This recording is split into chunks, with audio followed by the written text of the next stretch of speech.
Hi everybody, welcome back. Glad you could tune in again.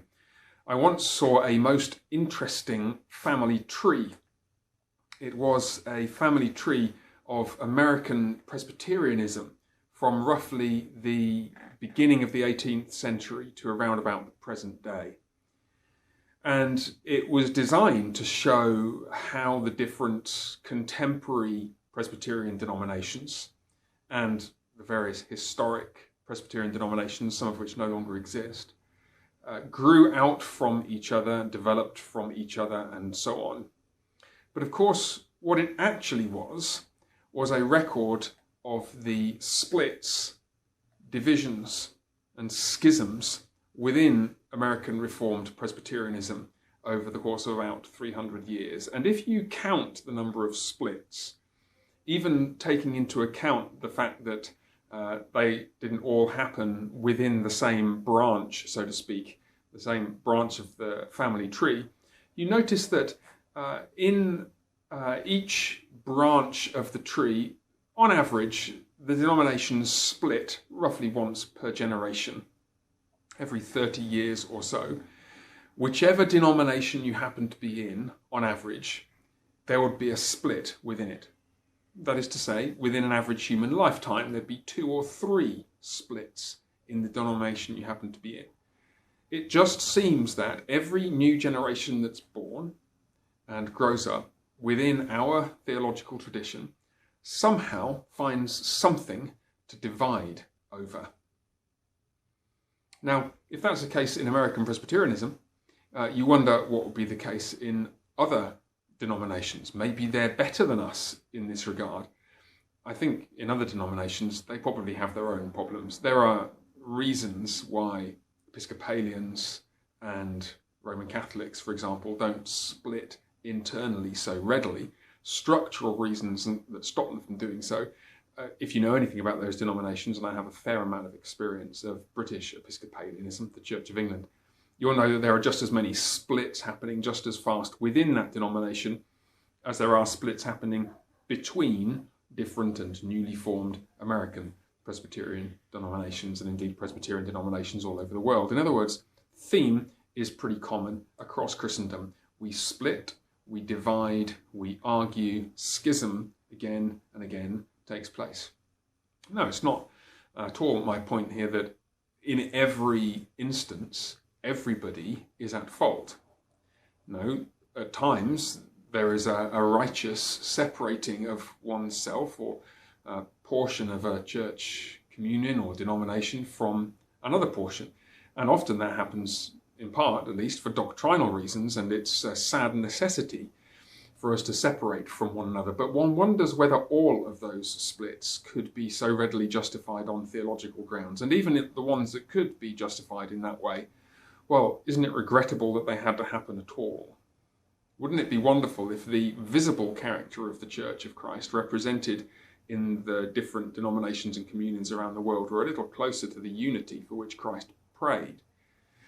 And it's that unity that I want to talk about a little bit in connection with the membership covenant that we've all promised to make, to commit to at All Saints. The first point of that covenant, quote, "We seek to live our lives in such a manner as to bring honour to Christ and his church through the pursuit of holiness and peace with all men." What, I wonder, would the history of our particular corner of Christendom, and indeed Christendom as a whole, have been like if we had all, and all our forefathers, diligently sought to pursue peace?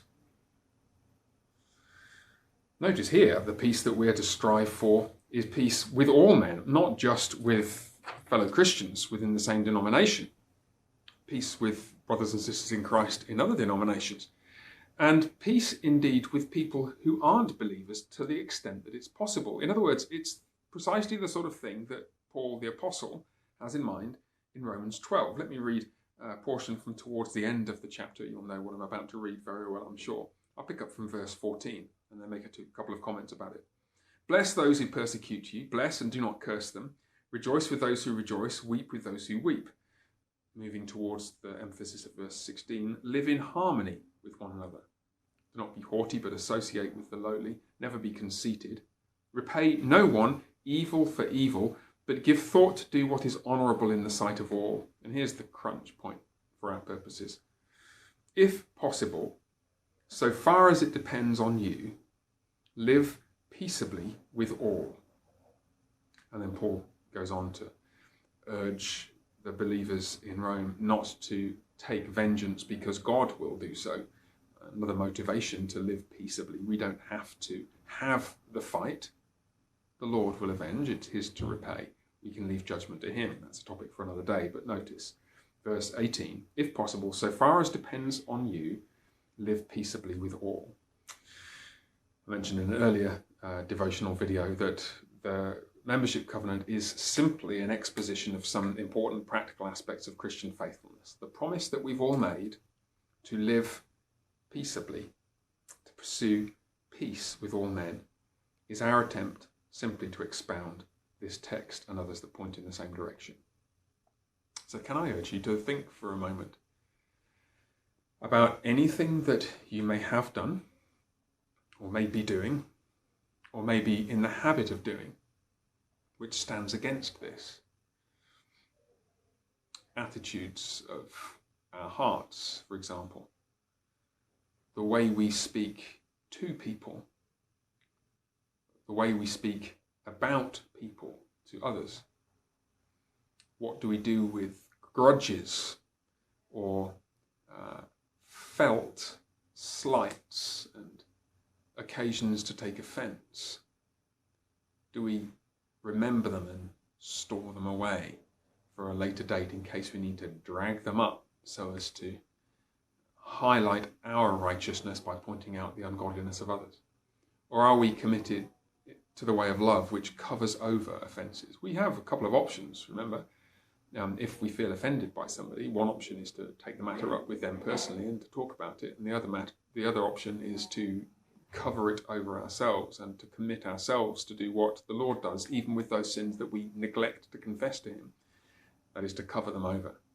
Cover them, picking up the language of atonement, to cover over sins and render them no longer capable of being brought to mind in any kind of judgment.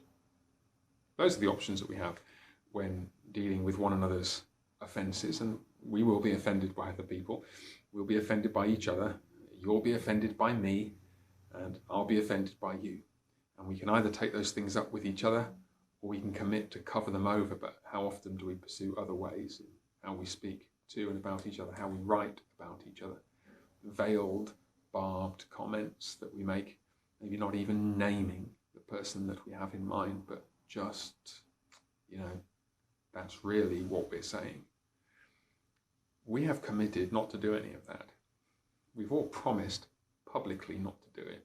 And we've done so because we don't want to be the next denomination, the next church, the next smaller group of people within a church that suffers the same self-imposed sorry fate of so many in the past. The next splintered fellowship, splintered church, splintered denomination. Let's commit ourselves afresh, shall we, to not being that church, not being that denomination, not being that man or that woman who is just going to poke at and pick at the seam of that tension until it becomes the next split, because we promised to pursue peace with all people. The Lord bless you, and bye for now.